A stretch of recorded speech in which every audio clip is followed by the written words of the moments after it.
Okay, sorry about that. Some tech issues. We're back on here. Okay. So let's unpack the different stories. So first of all, last week's Torah portion, we did a counting of all the Jewish people. And this week we finished off by counting the Levites. And we recall that the Levites were a really small group of people compared to all the other tribes. Menashe, the smallest tribe, was 38,000. They were counted from 20, and the Levites are being counted from 30, but still, over 35,000, the smallest tribe, and the Levites are only 8,500. So,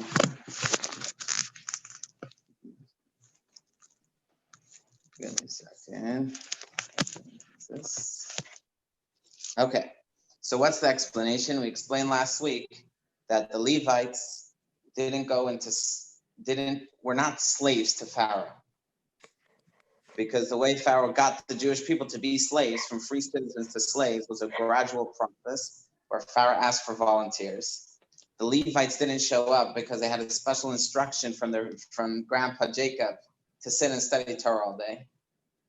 So while the rest of the Jewish people were saying we have to be patriotic and show up, the Levites never showed up. And therefore the Israelites were afflicted. And the Torah tells us that the more the Egyptians afflicted us, the more we became numerous, the more children we had. Since the Levites weren't afflicted, they only had the natural birth rate. They didn't have the miraculous birth rate. So they were quite a small compared to the rest of the tribes. So that's interesting. Okay, then we move on to God giving two interesting mitzvahs that make Torah different than what, like you learn it and it puts you in a whole different place and time and concept, which is the two concepts of the sota and the nazir. The sota is a woman who the husband warns her in front of witnesses, telling her, you know, I'm suspicious with you and that man, a specific man. If don't hang out with that man in private. Now, if there are two witnesses that see this woman in private with that man, and now there's already reasonable cause to be suspicious over here. He was suspicious to begin with. He warned her not to be with that man in secluded quarters. So if she admits to her infidelity, then she leaves the marriage and everything's fine. But if she maintains her innocence, then there was a special biblical test where she would go up to the Holy Temple. She would drink from a water that had some dust of the Holy Temple in it, and the ink of the Torah erased into the water, and maybe a small bitter component was added to the water. She would drink the water, and if she was innocent, she would receive numerous blessings. If she was guilty, her stomach would begin to swell and everything would begin until she would die. And it wouldn't just happen to her, it would also happen to the man who she cheated with, right? Now, so that's the story of the sota. And the nazir was in Judaism, if you make a vow, your words have tremendous power. And therefore, not only could God make something forbidden to you, you have the power to make something forbidden to you. That any vow that you take, and there's a whole process of undoing the vow. And the nazir is a certain type of vow that a person could take where he or she refuses to drink. She says, I'm committing not to drink wine. I'm committing to let my hair grow. I won't get in contact with the dead body. And at the end of 30 days, the standard oath is a 30-day oath, but you could take numerous amounts.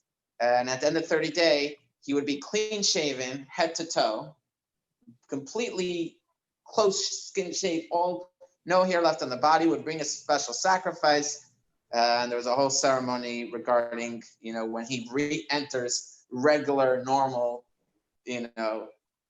Torah rules. Samson is a famous Nazir, but Samson is a different type of Nazir, not the Nazir that we're discussing today. And then it goes on to so let's go into those two topics, the Sota woman and the Nazir. So let's start, if we can get Ken to volunteer to read for us the first verse and the first piece of commentary. Okay. A person does not sin unless a spirit of folly enters into him. The word of the Torah uses for the sotas going astray, shtuck, also means folly and insanity. Okay. In other words, what the Torah is telling us, if a man's wife goes astray, if a man's wife becomes foolish, in other words, from the Torah's point of view, in other words, from a Freudian point of view, underneath the mask of goodness is a primal energy of libido and ego. That's the inner of man. It's just survival, libido, ego. That's what man is made out of. Comes the Torah and says, you have to look a level deeper. Underneath that is a divine spark that has the strength, is able to overcome this ego and libido, unless there's a spirit of foolishness that comes into him that doesn't allow him. In other words, it's a temporary foolishness that he forgets about his inner core, and that's why he falls astray.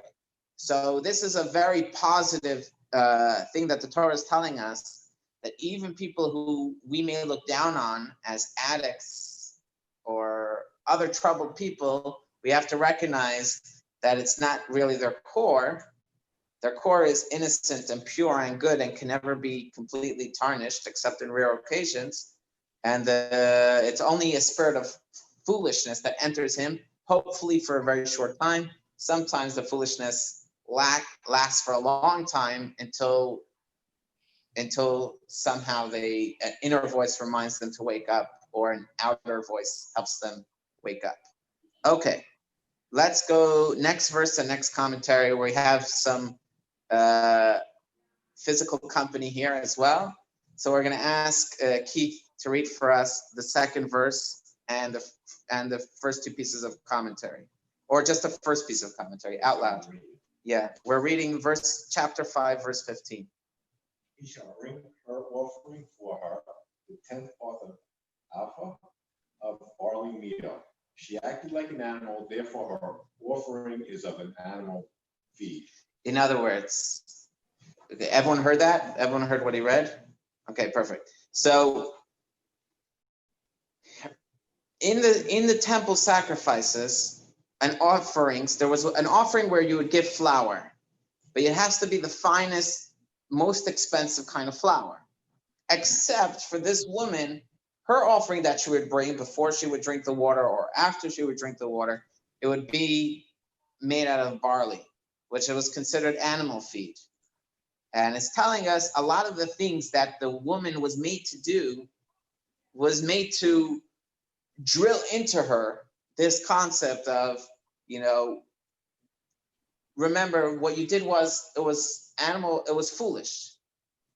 And they would do all these things to impress on her, admit, and nothing will happen to you. In other words, even though idolatry is punishable by death according to the Torah, that's only if two witnesses saw the deed, the act, or a very real proof of the act.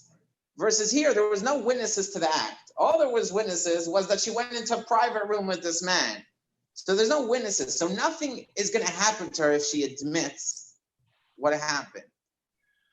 So the Torah, they would, and the Kohen was very nervous to do the Sota procedure, because part of it was erasing God's name into the water. And we know one of the 10 commandments is not to use God's name in vain, not to erase God's name. That's why you'll notice many people, when they write God, they write a capital G -dash D, because they don't want to write God's name and then it goes in the trash or something else happens. It's a certain amount of respect, and that's why we use the name Hashem, the name, instead of saying God or something else very often, because we want to keep it sacred. So they didn't want to erase God's name, so they would do everything to try to get her that if she did it, she should admit. If she didn't do, once they erased God's name, then they would have the opposite nervousness. Maybe she would be too afraid that this water is going to have a negative impact, even if she's innocent. So once they erased God's name, then they would reverse tactics and encourage her to drink it, saying, don't worry, if you're innocent, everything will be okay. If you're not innocent, you're in big trouble. But they would focus on, if you're innocent, don't worry. And part of the ways that they would try to get her to admit is they would remind her of great people who also committed sins in the Torah. We have many Reuven and Judah and all these different great, and King David, and they would remind her all these people that even though from the Torah perspective they weren't real sinners, but from a literalist point of view they seemed like big sinners, and so the Kohen would use the naivete of the woman to think that they were actually sinners, to try to tell her great people also sinned. Don't worry, it's okay to make mistakes once in a while. There was once, the Talmud says, a woman who didn't want to drink the water. She knew she would get busted, but she didn't want to admit either. And she had a twin sister, so she did a swap. So her sister went up to the holy temple, did the whole ceremony, drank the water, and lo and behold, nothing happens to her. Presumption of innocence. She comes back, and they were so excited that they hugged and kissed. And it says a little bit of the water from her lips went onto the water of her lips. And what do you know? The sister died and the adulterer died. So just interesting concept about the efficacy of the Sota waters. Okay. If they scraped off God's name, was it too late for her to say, okay, stop? It wasn't too late. It's never too late. It wasn't too late. It's never too late for her to say stop, Right. but they just didn't want her. They didn't want her backing out of pressure, like just nervousness. In other words, if it was real, then of course she could admit. Because at the end of the day, the goal is not for her to die. The goal is for justice to be carried out, which is her leaving the marriage. Okay. Now let's go into next verse. We need a volunteer. Ken, did Ken read? I read, but I can do it again. Okay, so Arthur's going to read for us verse 23 and the commentary. Every Jew, Next page 2. The priest. Let me change the, shall write these oaths in a scroll, and he shall blot them out with the bitter water. Great is peace, to make peace between husband and wife. The Torah instructs in the name of God, and holiness should be blotted out in water. The text of the oath is ministered to the Sota, including the divine name. There's a special oath that the Torah tells the woman she has to take, and in that oath is God's name. And that part of the Torah scroll is erased into the water. So, in other words, the Talmud uses this as a model how great God wants there to be peace between man and wife. If she'll drink this water and is innocent, it'll restore trust and harmony between the couple and will bring only goodness. And God says, I'm ready to put my name at risk. In other words, for my name to be erased. For us, we might not take this so serious. What's the big deal? God's name is erased. What's the big sacrifice? But if you look how the Torah views erasure of God's name, it's considered a big offense. And yet, in this instance, since the Torah allows it to illustrate to us the importance of peace between the couple, the husband and wife. God's name was just his attribute. Well, it was, we know the 4-letter name. Yeah. All the names represent attributes. Right. That's what we know. Every single name represents an attribute. So do we know God's name? We know God has different attributes. Right. And each name represents a different attribute. So we know those names when God's acting in a certain way. We know which name he uses. Except there's one occasion where the Jews were suffering in Egypt. in a very extreme way. And Moses said, I can't figure out how this attribute is a divine attribute. The Jews are suffering and you're doing nothing. Right. What's your name? Tell me your name. What name is this? And there's two opinions in the commentary. God said, Eya Asher Eya, I will be what I will be. And either that's a name, in other words, that was God's answer. This is my name that I use. Or God was giving a non-answer and saying, you'll never understand this. Right. So, but otherwise, God is beyond names, but he also expresses himself in names, and attributes. God's beyond names, but humans can only understand names. Right. God's a creator, but he's also beyond being a creator. His whole greatness is not just that he's our creator, but that's the only part we could relate to him. We're creation. Right. So we think everything revolves around us. Who's God? God is the creator. Mm-hmm. That's his whole reason for existence, is that he created us. Mm-hmm. But in reality, the fact that God created us is something very insignificant to the infinity of him. Okay. Next, let's go. Let's read verse 27 and 28. Bruce, if you can lead for us verse 27 and a commentary on verse 28. 27. It shall come to pass, if the woman had been defiled, her belly will swell and her thigh will rupture. Just as the waters test her, they also test him. For example, if she is guilty, the same happens to the adulterer. Mm-hmm. But if the woman had not become defiled and she is clean, she shall be exempted and bear seed. God compensates her for her humiliation. If she was barren, she will now conceive. If she gave birth painfully, she will now give birth with ease.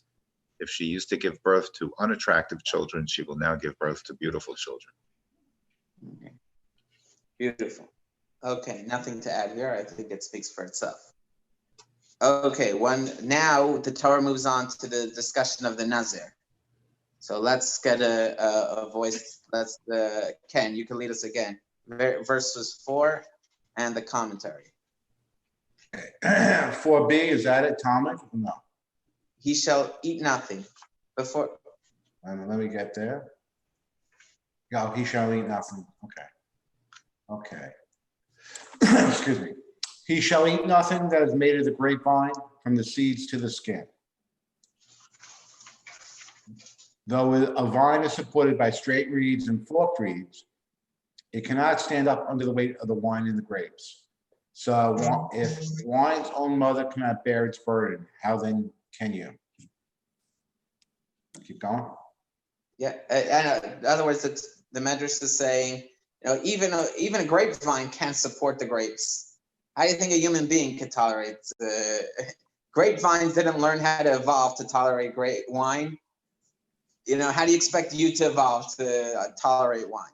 That's, in other words, it seems from this reading and the next one that you'll read here that the Torah has a negative view of consuming wine and alcohol. Read the next piece, then that makes the point even stronger. But then we're going to come full circle, to explain how Chabad does Simchas Torah services. Okay. Ken, continue.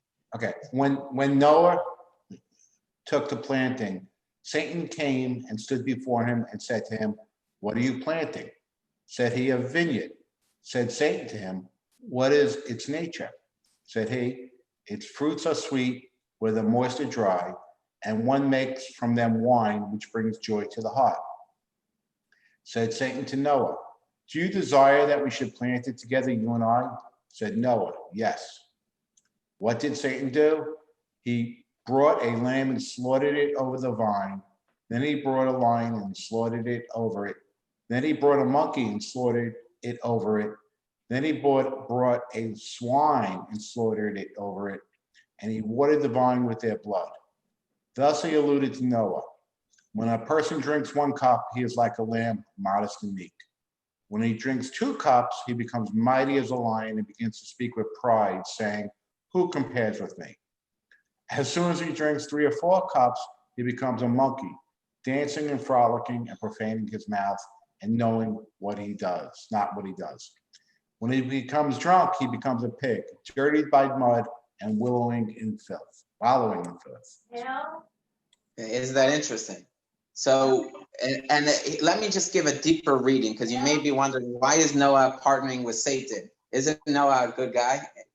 So one of the ways of reading the story is that the Talmud tells us that, at least according to one opinion, that Adam and Eve, the first sin in the world, happened with grapes.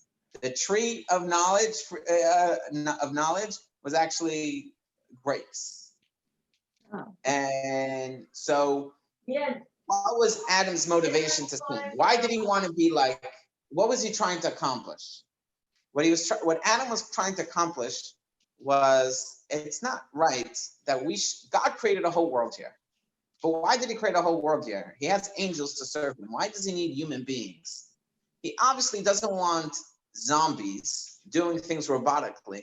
He wants humans to contribute their own perspective and their own joy.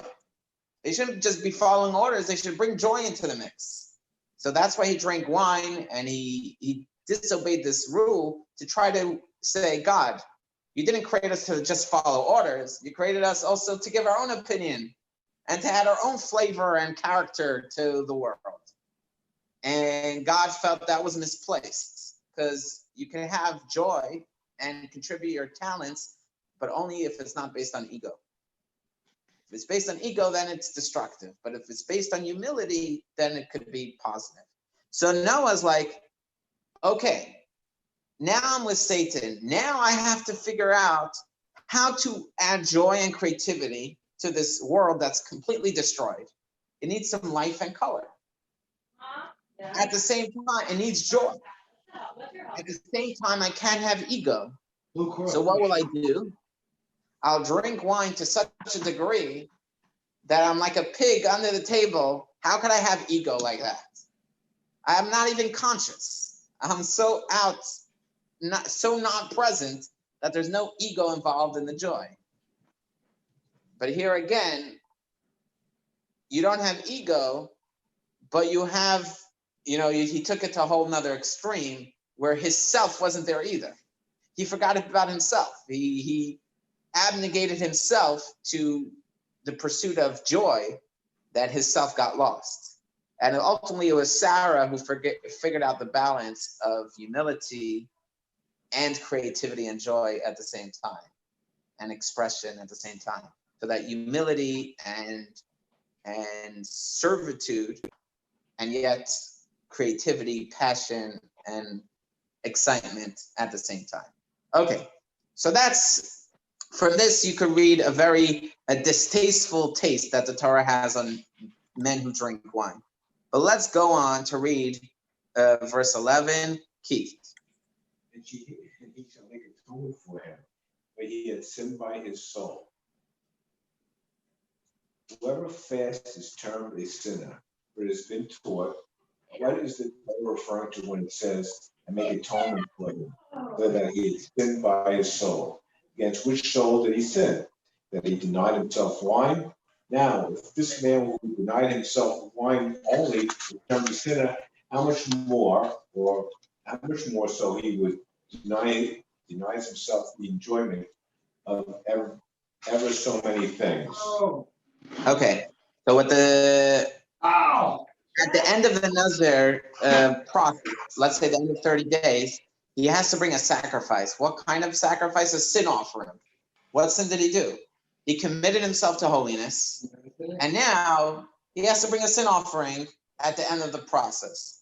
So says the first teacher says, it's not enough the Torah forbidden you from 613 mitzvahs. Now you added another one. No good. Comes along Rabbi Elazar, says, no, a nazir is holy. It's a positive thing. So is a nazir a positive thing or a negative thing? So it really depends. It depends on where you are in your spiritual journey and what your intention is. In other words, man on earth is a risk for God.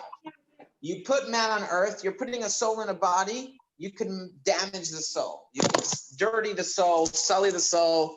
Not a good idea because there's so much temptation in the world. However, the benefit is that the soul can make the world a beautiful place. So there's a big payoff for this risk. So someone who's in a position in his spiritual journey where he feels that by interacting with the world, he's going to get harmed. So then he has to restrict himself from the world. However, someone who's more advanced, he may feel that I could contribute to the world. I can make the world a better place. So then for him to stand on the side and do nothing and not make the world a better place is considered a sin. Because that's his whole reason why his soul came down on earth. So it really depends on where you are in the journey. And it could depend on different matters. So for example, we might have one area where we're not fully in control. And in those areas, we have to restrict ourselves. And we can have another area where we feel we are in control. This is not a temptation for us, and it's something to worry about. And in those areas, in other words, we could do a split. And in some areas, be very careful to safeguard ourselves. And in other areas, have a full-on interaction with people and different customs. So let's say is celebrating 4th of July. Jewish or not Jewish? Is it something Jewish or not Jewish to do, to participate in? Not. Is there anything wrong with participating? No. Now, it really depends. If you're someone who has a risk of becoming vulgar, or you have better things to do with your time, like studying Torah, or better ways to use your time, and for such a person, maybe they should stay away from the Torah's view.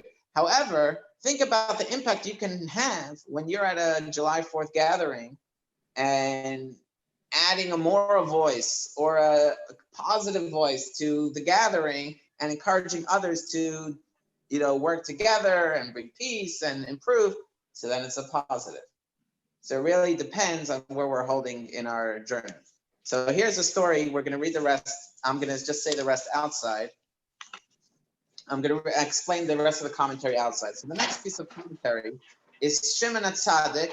He was the high priest that was the longest serving high priest. And he says, the obligation was on the high priest to eat part of the sacrifice of the Nazir.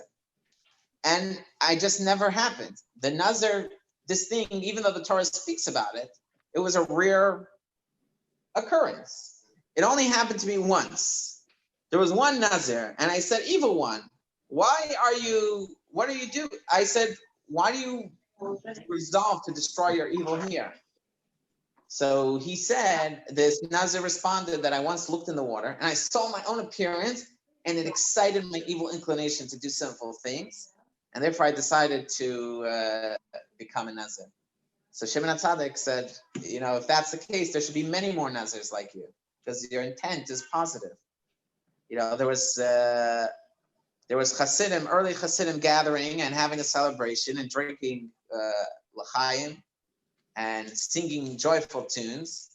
And there was a learned Jew, non-Hasid, who witnesses this, and it says, is this appropriate for a Jewish person? Our temple is destroyed. We're in exile. You're wasting time singing and dancing when we should be studying Torah and doing important things. So Rabbi David Perkis, who was the Chassid there, I actually never heard of this Chassid before, but this Chassid, he said as follows. He said there's this conflict in the Torah about whether a Nazir is holy or a sinner.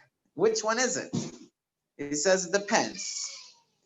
If the person, all he sees is a sin, so then all he sees is a negative in another person, so then he should refrain from wine, because if he drinks wine, it's going to help him magnify the evils that he sees in other people.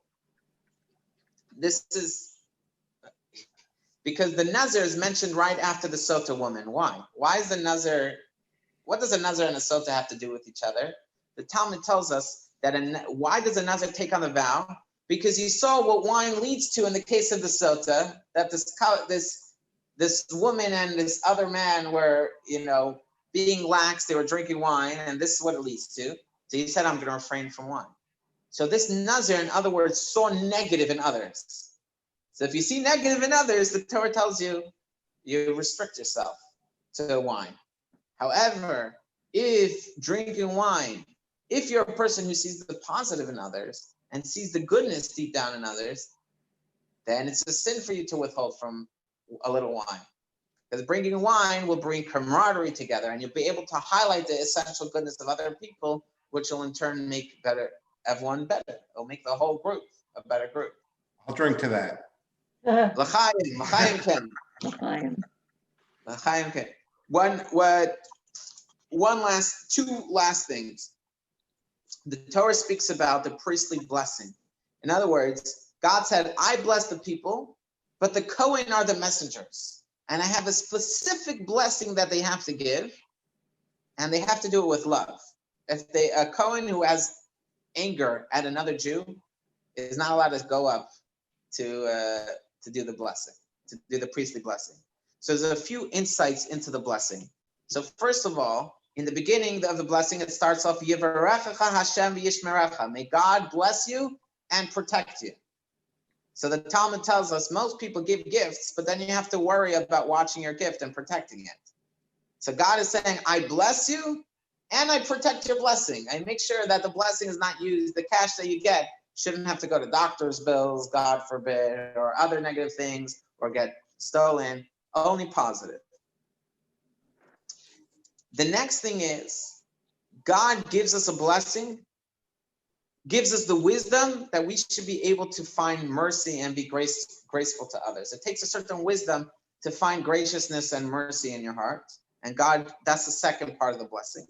And the last part is peace. The Torah's Kohanim says, if there's no peace, there is nothing. Now, I want to ask for some insight here. What do you mean there's nothing? What do you mean there's nothing? What if you're fighting for justice? So you have nothing. Part of fighting for justice creates conflict and tension. So what do you mean you have nothing? You have justice. So what's the Torah's Kohanim saying? If there's no peace, there is nothing. What do you mean there's nothing? There's just no peace, but could be other things good. There could be, at least everything is working in order. Peace is just like things should flow smoothly, but you still have what you have. Does anyone want to add insight here? Does anyone agree with the statement? If there's no peace, there is nothing. If you agree, Yes, say aye. I agree. You have nothing? Yeah, you have nothing if there's no peace, because you won't be able to enjoy, in my opinion, because there's non-peace creates tension, turmoil, stress, and you can't, feel joy if you're feeling that distressed state. That's what I think it means. Because since you said he wants I to don't have have joy, anything to confirm or deny. I'm just curious to hear what this might mean. Yeah, sounds good, Amy. We select you as the winner. Okay. Finally, one of the things why this Torah portion is such a long Torah portion is it goes on to list the numerous sacrifices that were brought by the different princes of each tribe. So there's 12 tribes, 12 princes. The first 12 days that the altar was in use by the Jewish people had an inaugural ceremony represented by a different tribe. But their ceremony was identical. The gifts that they gave were identical. So the Torah could have saved a lot of ink by saying, this is what Judah gave on the first day of Nisan. And the following 11 days, these were the princes that gave them, and it was all identical. So why does the Torah spill so much ink and go on to say, and Reuven, it's like you read the first two and you're like, okay, I'm sure there's some differences, some nuances that I'm not noticing that shed some great insight here. and there's nothing new. So then you read the next day and you go through all 12 and there's nothing new about it. And you're like, what's going on over here? So the Rebbe says something very powerful. He says, it's almost like prayer. You look at a prayer book, it's like, hold on, this prayer book is a very rigid structure for trying to connect emotionally to God. Every Jew has the same words to say. We're all unique. We should all find our own voice to talk to God, not follow a rigid prayer book. It's not the example the Rebbe used, but I'm using that example. And there's many other examples of in Torah where you find the Torah to seem to imply that everyone has to conform to a certain standard. And that seems to take away from our ability to be individuals and have our own creativity, our own expression. And the Rebbe says, by the Torah repeating the same event 12 times, the Torah is telling us that each of these 12 times was totally different. The framework was identical, but the emotional spirit and charge that each tribe brought to it was totally unique. So the same thing is we're each expressing the same words of praise to God and thanks to God. But when it's almost like you read a book when you're 10 and then you read it again when you're 20 and you read it again when you're 30 and it's 3 different books. It's the same words you're reading, but it takes on a whole new expression.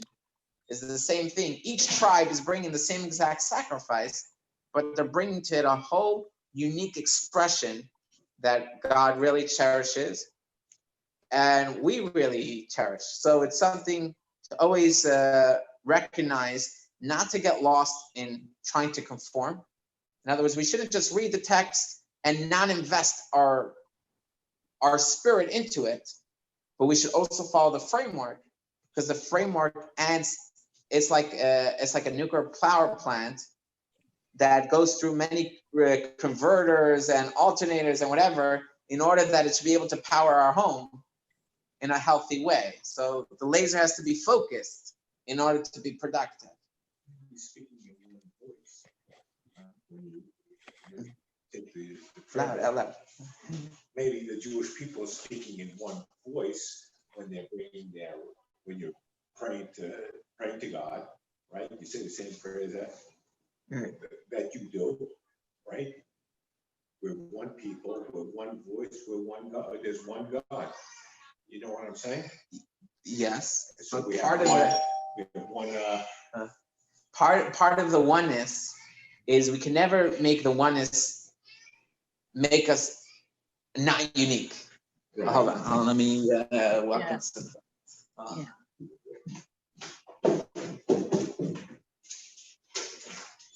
I'm in the middle of class. Okay.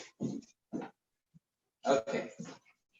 Back here. So, in other words, Keith is asking or positing that maybe it's a good idea that we all conform to one norm, because there's one God, and so since we're all in service of the same God, so the look should be, there's one service for everyone because we're all the same.